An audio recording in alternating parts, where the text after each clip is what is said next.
Yo, welcome back kembali lagi di channel Ato Hayato. Bagaimana kabar nakama sekalian? Semoga selalu baik-baik saja. Arc Egghead sudah semakin memanas. Perlahan konflik di pulau masa depan itu semakin mengerucut. Setelah ancaman para agen CP0 berhasil diatasi, kini Admiral Kizaru dan salah satu Gorosei sedang menuju ke pulau Egghead. Tentu keduanya akan membuat konflik jadi semakin seru. Ya, sangat menarik untuk menantikan lanjutan chapter 1074 mendatang. Lalu pada video ini Mimin akan bahas tentang hal-hal yang akan segera terungkap di Arc Egghead ini. Ya, yang pertama adalah cara Vegapunk bisa menyelamatkan ilmu pengetahuannya. Seperti yang sudah kita tahu, server ilmu pengetahuan Vegapunk ada di otaknya yang sangat besar. Karena terlalu besar itulah Vegapunk hanya memakai pemancar berbentuk apel, sementara otak besarnya ada di atas pulau Egghead. Nah, keberadaan otak Vegapunk yang bernama Punk Record itu tentu sangat penting. Karena jika otak besarnya itu hancur, maka bisa jadi seluruh ilmu pengetahuan yang sudah didapatkan Vegapunk hingga saat ini akan ikut musnah. Dan ada kemungkinan juga Vegapunk akan mendapatkan dampak secara langsung. Dan tentu kita menantikan bagaimana cara Vegapunk menyelamatkan otak besarnya itu. Apakah dengan cara mengecilkannya atau hanya membawa sebagian saja, dan sebagian kecil otak Vegapunk itu bisa tumbuh lagi? Atau mungkinkah otak besar itu akan dibawakan oleh Karibo? Menarik untuk dinantikan. Selanjutnya, hal kedua yang menarik untuk ditunggu adalah tentang masa lalu Kuma. Ya, di chapter 1072 Bonnie sudah hampir menyentuh cakar beruang raksasa yang dia yakini berisi ingatan Kuma. Tapi sayang di chapter 1073 yang lalu sosok Bonnie, Vegapunk dan Kuma tidak dimunculkan. Jadi kita harus lebih bersabar untuk mengetahui apa isi ingatan Kuma.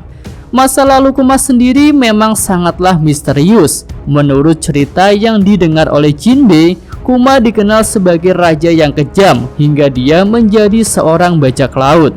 Tapi menurut Sabo dan Bonnie, Kuma itu adalah orang yang baik. Jadi tentu kisah tentang masa lalu Kuma ini akan jadi suatu hal besar. Lanjut pada hal ketiga, yaitu tentang kekuatan Gorosei Saturn.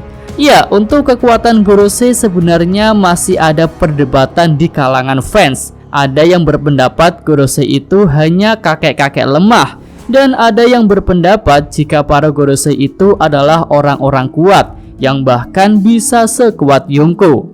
Mimin pribadi sih ada di pihak yang berpendapat jika Gorosei itu adalah orang kuat. Dan tentu sangat menarik untuk menantikan kekuatan dari Gorosei Jargarcia Saturn yang sedang OTW ke pulau Egghead. Jika dilihat dari namanya yaitu Saturn atau Saturnus, Gorosei itu bisa berkaitan dengan Dewa Kronos dalam mitologi Yunani. Dan Dewa Kronos sendiri identik dengan dua hal, yaitu waktu dan panen hasil pertanian. Jika digabungkan, maka bisa disebut sebagai dewa yang mengatur masa panen. Ya, terkait hal itu beberapa nama alat pertanian pun menggunakan merek atau nama Kronos. Contohnya seperti traktor ini. Nah, waktu panen sendiri bisa diibaratkan dengan waktu pengambilan keuntungan setelah bersusah payah menanam. Dan jika mengaitkannya dengan kekuatan, bisa diartikan dengan didapatkannya kekuatan puncak setelah bersusah payah berlatih. Jadi jika Gorosei Saturn ini bisa mengendalikan waktu panen atau waktu seseorang mencapai kekuatan puncaknya, maka ada dua hal yang bisa dia lakukan. Pertama adalah bisa mempercepat seseorang untuk mendapatkan kekuatan penuhnya. Atau yang kedua bisa memperlambat atau menghambat seseorang ketika mau mencapai kekuatan penuhnya. Ya, bisa dikatakan ini adalah jenis kemampuan yang cukup overpower karena bisa meningkatkan dan menurunkan kekuatan orang lain. Dan bisa jadi hal itu juga berlaku untuk dirinya sendiri. Ya, mari kita nantikan kekuatan apa yang dimiliki oleh Gorosei pembawa tongkat ini. Oke, selanjutnya hal keempat yang patut ditunggu adalah konfirmasi tentang kemampuan Devil Fruits-nya Stacy.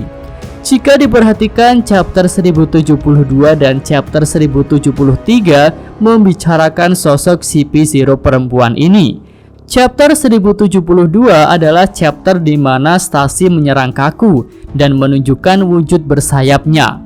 Lalu pada chapter 1073 Stacy menyerang Lucci. Dan chapter itu pun punya judul Miss Buckingham Stacy, sosok yang sudah dikloning menjadi Stacy CP0.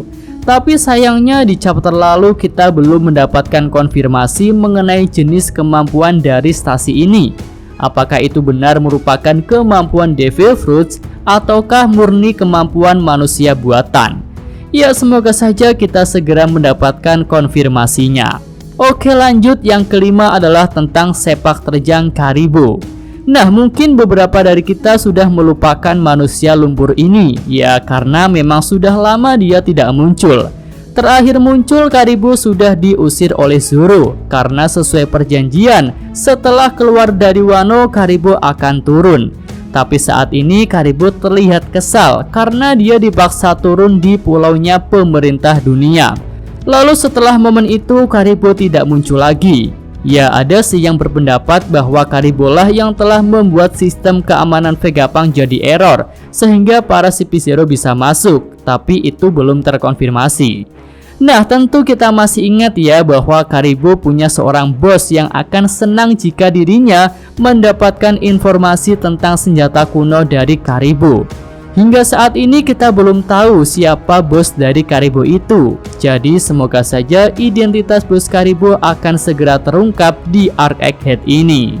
Oke, itu aja pembahasan untuk video kali ini ya, tentang hal-hal apa saja yang akan segera terungkap di Arc Egghead.